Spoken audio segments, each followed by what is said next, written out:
একজন ব্রিটিশ সামরিক যোদ্ধা বিশেষজ্ঞ তিনি অভিমত প্রকাশ করেছেন গাজা যুদ্ধ নিয়ে।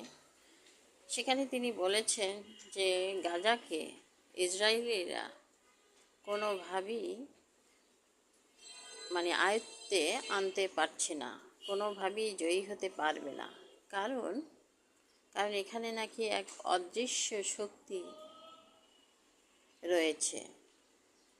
এখানকার যোদ্ধারা নাকি হামাস যোদ্ধারা এত বেশি প্রবল মানসিক শক্তি নিয়ে তারা যুদ্ধ করছে যে এটি একটি অদৃশ্য শক্তির মতো।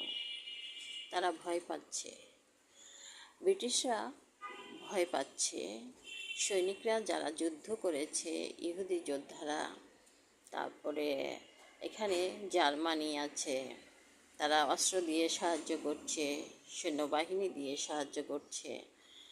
আরও ইউরোপের অনেকগুলা, যুক্তরাষ্ট্র, তারপরে ইতালি, সবাই কিন্তু এখানে গাজাকে দখল করার জন্য অনেকভাবে সাহায্য দিচ্ছে বহু বছর যাবত। কিন্তু কিছুতেই গাজা আয়ত্তে আনতে পারছে না, কারণ অদৃশ্য শক্তি। তারা বলছে অদৃশ্য শক্তির কারণে গাজা আয়ত্তে আসছে না।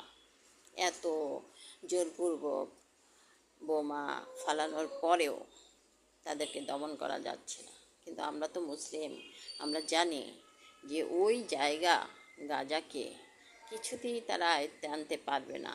এটি তো নবী বলেই গিয়েছেন।